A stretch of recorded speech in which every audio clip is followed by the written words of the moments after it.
In this episode of Your Guide on Ghana, I am at a slave camp, which is in the northern part of Ghana, specifically in the Upper East region of Ghana. And it is a place that you can explore if you are interested in a little bit more history in Ghana as it's connected to the transatlantic slave trade. This is a place that a lot of people don't know about or they don't go to when they come to Ghana, and it is a place that you can explore. Most people, when they come, they go to Cape Coast or they go to Elmina when they want to get information about the transatlantic slave trade and visit the dungeons where captured enslaved Africans were once held. But this particular place that I visit in this video is one of the places where they captured people and eventually had them walking all the way down towards the southern region, southern parts of Ghana, where people were taken into the transatlantic slave trade. So this is a really interesting video. I hope that you enjoy it, and there's a bit of information at the end that I found really interesting, so you can check that out for those people especially who are looking for some kind of connections with their heritage through DNA. So if you do like this video, don't forget to hit the like button and don't forget to share it so other people can see this information too. And if you haven't subscribed to my channel yet, hit the subscribe button. So let's get to the video. Okay, so I would like to give you the brief history before we start. Go ahead, please. Okay. My name is Gabriel Kugoramu, and this place is called Nania Pikworo Slave Camp. Nania is the name of the community, meaning place of cattle, and Pikworo here is the name of the camp, also means place surrounded by rocks in Kasem. That is our dialect. So this place was established as a slave camp from the year 1704. It was established by three people, namely Babatu, Samori, and Bagao. They were Africans. Babatu was from Mali, Samori from Burkina Faso. Bagao did not tell the people where he was coming from, so the people of this land called him Bagao, meaning a bushman. So these three people were the founders, the slave raiders who started here in the year 1704. Their aim here was to stay in this forest, this camp, to capture people into slavery. But when they came here, they did not disclose that to the people of this land. They came in as individuals and introduced themselves as business partners. They were coming here in the aim of trading in the local products. Aside that, their main aim was to capture people. So they seek permission from the people of this land to stay here. Traditionally, they don't lease or sell land to strangers as at that time. And so they seek permission to stay within this zone. Once the traditional leaders allowed them to stay here, they were then trying to capture people illegally. That is, people who were going to their farm, gardens, bush to get firewood. They were captured in a secret manner, brought into this place. So the captives, as at that time, when they bring them here in this camp, they were not having place to keep them, like rooms. So the best place was to hang them or tie them around trees. So the sign here says the holding place of slaves in transit to Salaga slave market. So what happened as at that time was that once they try as much as possible to capture people, the community wasn't aware of what was going on. They believed that it was misfortune and other stuffs. So traditionally, they have a way of finding out what is happening. So they sought the advice from the soothsayers, and that they were advised that there are illegal people staying within the community and they are responsible for the missing of people within the society. So these people came, and then they have to sit down with the raiders who came earlier on to say they are coming to trade on local products, to discuss what actually happened or what they are doing within the communities. So these three people boldly told the people of this land, the traditional leaders, that they are here purposely to develop the communities. And before they can develop the communities, they need to select strong men and beautiful ladies within the zones where they can take them from the various communities to a foreign land for them to be trained, skilled, and resourced to come back and develop the various communities. The traditional leaders then sought their further advice as why or how they should make it, and that they were trying as much as possible to convince the leaders of this community that, or the various community, that it will help them to develop more if they are able to give out more people to them. And that was the role of African raiders, African leaders who involved in slave trade. They believed that the people were taking them for a training to resource them and come back and develop the place. Without their notice, they were taking them as captives and selling them to the Europeans. So these people who were captured secretly, they were then having a phase of slavery where community people or families can voluntarily give out their brothers or sisters or family members to them, where their hope lies that they will return one day to improve the lives of the people within the community. So as at that time, it was like a normal trade. They come to the communities, the houses. If you have 3 sons, daughters, you give one to them, then they'll carry the person to this place. And the moment they reach here, this was their camp. Nobody knows what was happening here, and that they have to chain them to trees. Usually the masters were 3, and once they take them to Elmina, Cape Coast, or any castle, they have to be given to a registered company, that is the Europeans. So they have logos of the Europeans registered companies. So once they come here, they were branded based on the logos of those companies that they will be sold out to. And that a lot of people who came here were not happy with the environment, so they tried to run away. And as at that time, they were not aware of gun. And what happened was that once they bring in people here, as many as 100, 200, 300 per time, they have to shoot one person to death, or 2, 3 with a gun, just to scare the rest that if you try to run away, you will be shot. And that a lot of people were scared of gun because it was their first time of seeing gun and its actions. And so they have to obey and then take their necessary activities here. So after those things, they were not allowed to move anywhere. They were chained, and when it's time for activity like eating, they will free them to go and eat. What happened here was that they were having a lot of activities that these people will actually have to take before they will be sent to Salaga, from Salaga, Asimanso, from Asimanso down to the coast. And so what happened here was that once they capture the people and camp them here, they will first of all have to take them to a place where they drink water from a natural spring. That water doesn't dry, it springs naturally for them to drink and then use it to cook. When we get there, you see how it is.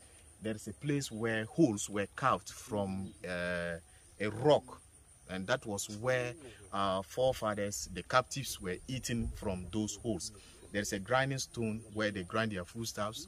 Also entertainment rock where captives were allowed to take their traditional drumming on the rock, and a meeting ground for them to have their meeting whilst they were here. And after that meeting place, they were sent to a place where dead people were buried. So they have a cemetery. People who died here were buried in the cemetery by their own colleagues, the slaves here or captives here.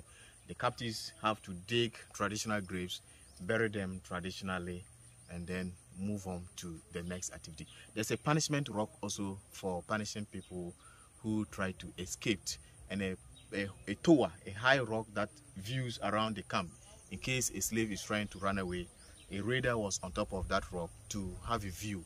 In case you are running away, you will be captured, you will be chained, and then taking the necessary punishment within this place. So this camp started operating from the year 1764 by these 3 slave masters, and then in the year 1764, 60 years of good operational activities, they were trying to end the trade here, where the raiders who started Babatu, Samori, and Bagao were chased and killed by the community individual.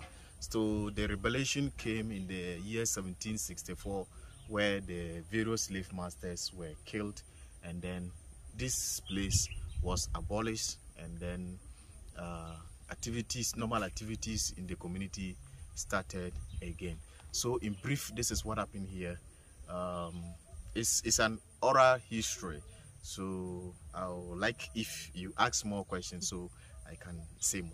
Okay, so the people, when they realized what was happening, that's when they came together to decide to kill the people. Yes. Okay.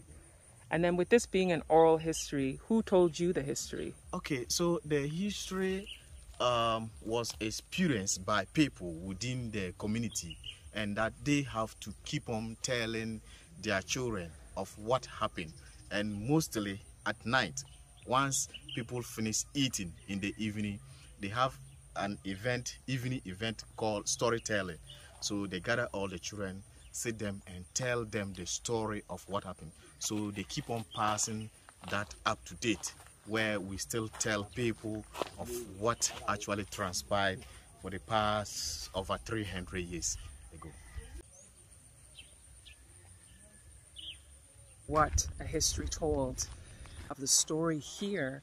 The people didn't know. They were fooled into believing that they were taking their strongest people to go and be trained and brought back to develop their area. Meanwhile, that was not their plan at all. Wow, this is deep. So we're walking towards the area, one of the areas that he said is the spring that they would use the water. We're also going to see the rock that he said was the punishment rock. So there was a specific area for eating and drinking of the captured, enslaved Africans.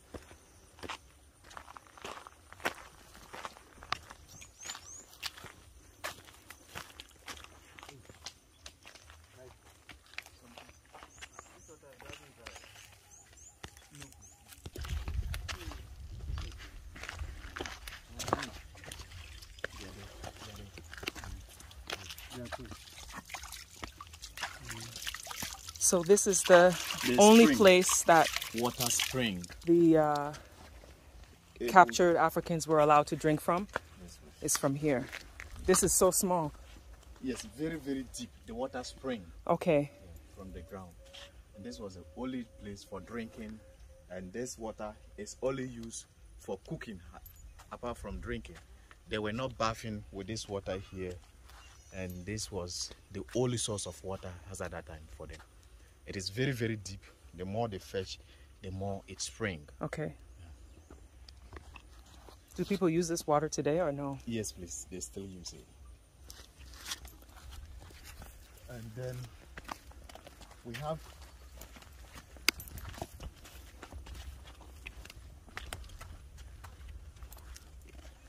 have here their eating place. These bowls were carved by the slaves by using this one. They were stronger than us as it is now, and they have to use this method of carving these holes. You can see a lot of them round. These bowls were only meant for eating only once they were here. So once they come here, they cook food down there, bring it on top and serve in these bowls all over for them to eat. The captives were many, and that they can group them 3-4 people per a bowl to eat. And once they eat, they move them from here to the entertainment ground.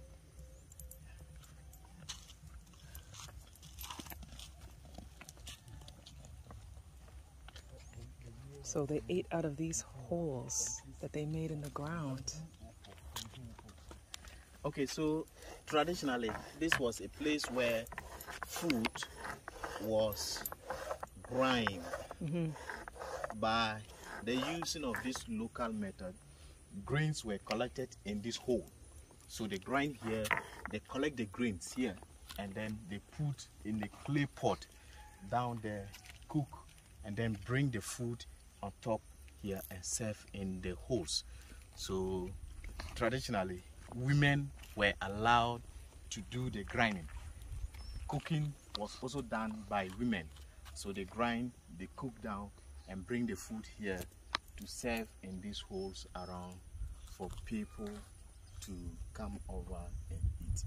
So as many as there are 300 captives can come over, 5 people per hole. They share them among, then they eat from here and move to the entertainment side.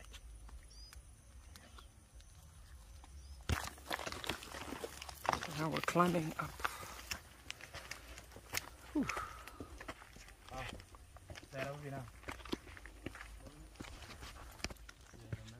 The heat is intense.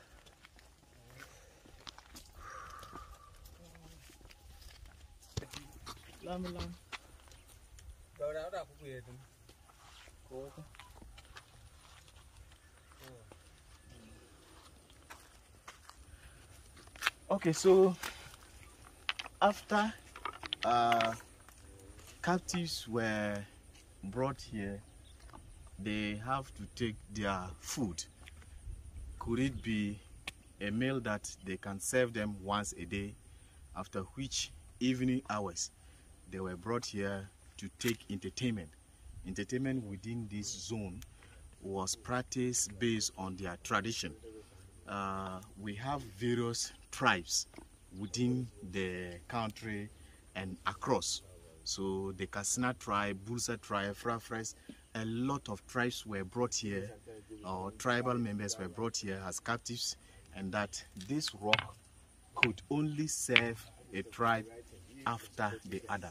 So once they come here, they were allowed to make music based on their tribal language or their tradition.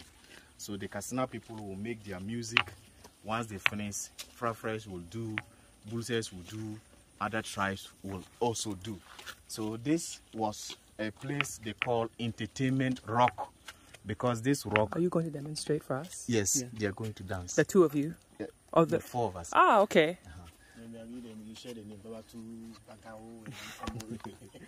So this rock was called the Entertainment Rock, because captives were allowed to take their entertainment here. They were further advised that they were going to be given a better life in the near future, and that they should take this as a form of refreshment. So they were allowed to make local music based on their tradition on this rock. So these people are Kassina tribe members. They are going to do exactly what the Kassina, our forefathers, the captives of our tribe, how they were doing it. Our music was called Jongo, and it is still the Jongo. So we are going to perform the Jongo traditional music using the entertainment rock. So this is how you are going to experience as how the Kassina captives were doing their music on this rock. Okay?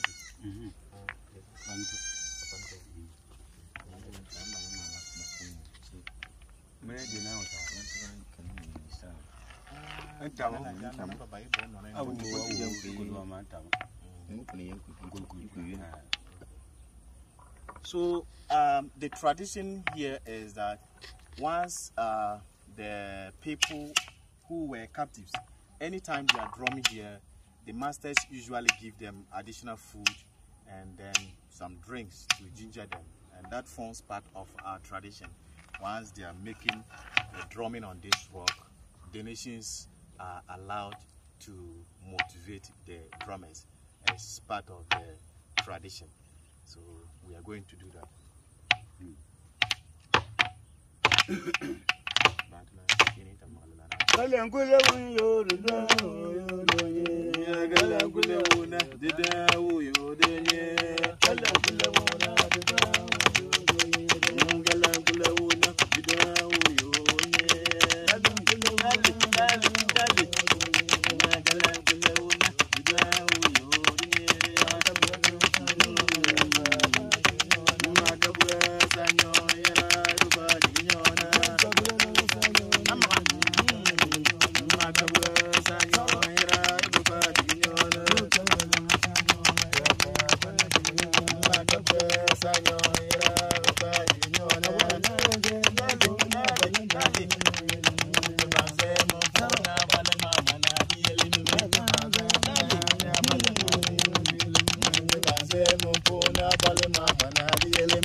Woo!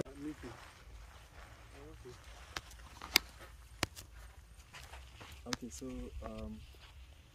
this was a place where they have to meet. This was a place where they have to meet the captives for final. Once they have gone through all the activities, the number they wanted for a trip, they will gather all here on this ground.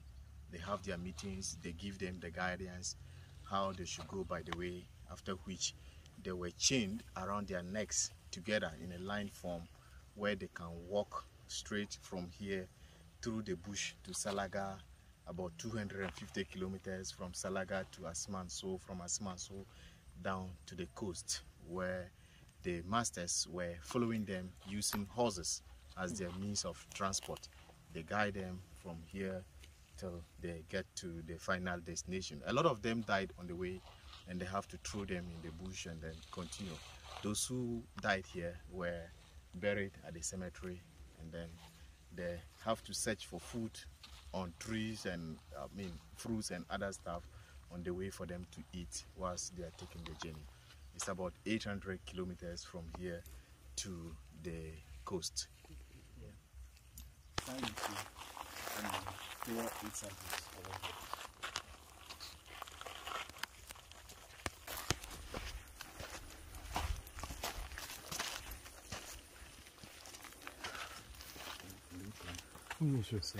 This is the Punishment Rock?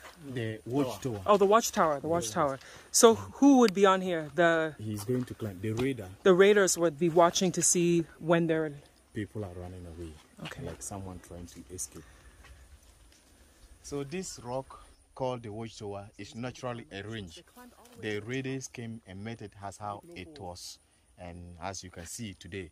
So they decided to use it as a venue or a point where a raider can stand on top to have a clearer view. If you climb on top, you are going to see around the camp and even beyond.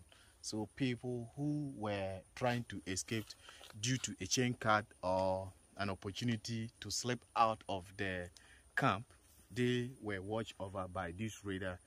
And what happened next was that it got to a point that families and other community people were coming in to fight and save their family people when they realized the trade was not real, or they were not going to send them to a place to bring better benefits to the community.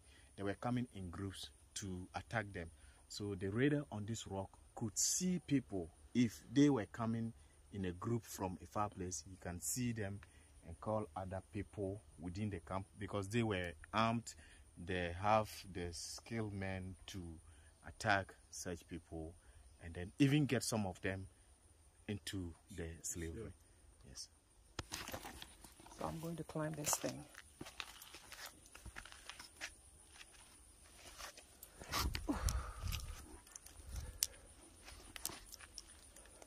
The view from up here.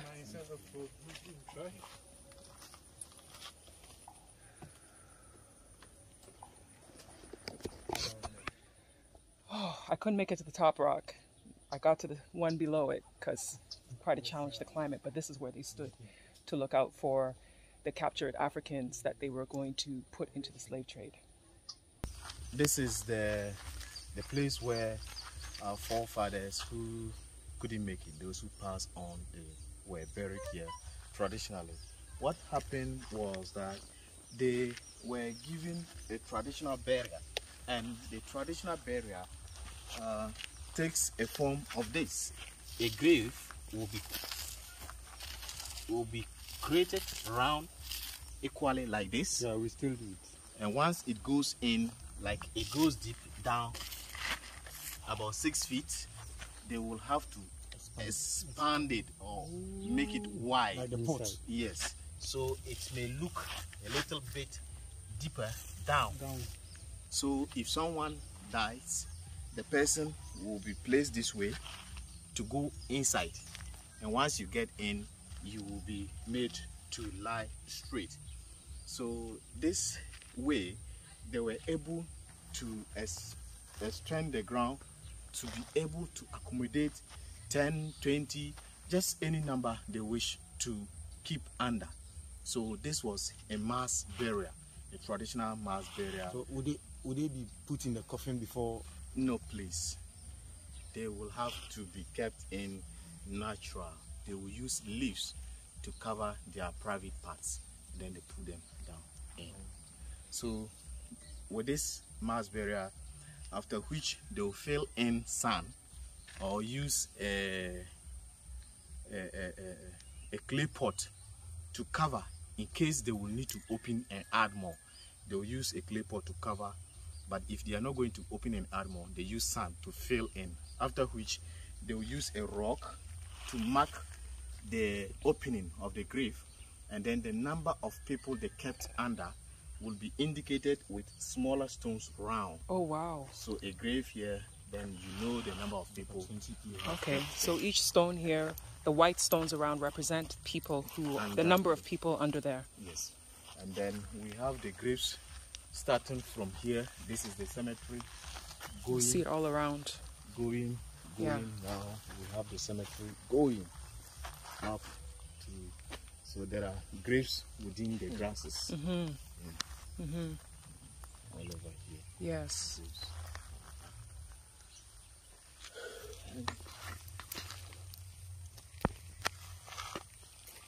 So we do each year, Emancipation Day, we have vigil night for people. This is the recent vigil we did. That was 1st August. So every Emancipation Day you do a vigil for the people. Yeah. Do you have a lot of people from the area that come for the vigil? Yes, please.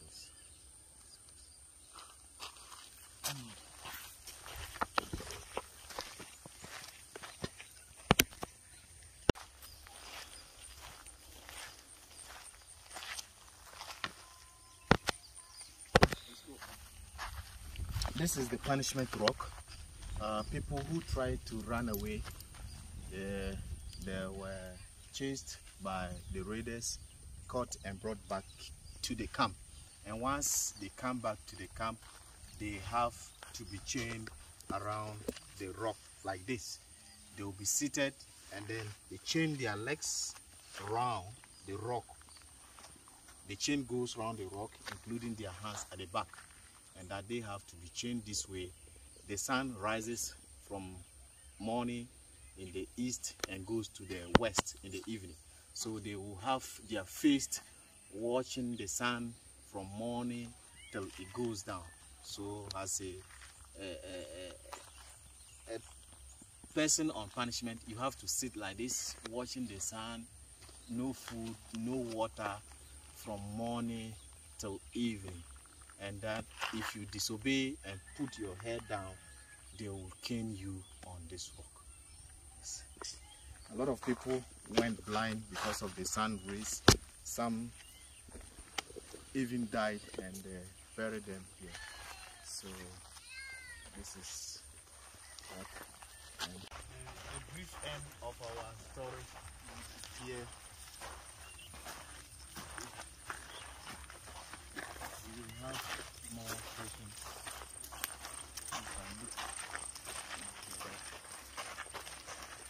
Okay. How much is the tour again? How much, if somebody comes here, how much do they pay?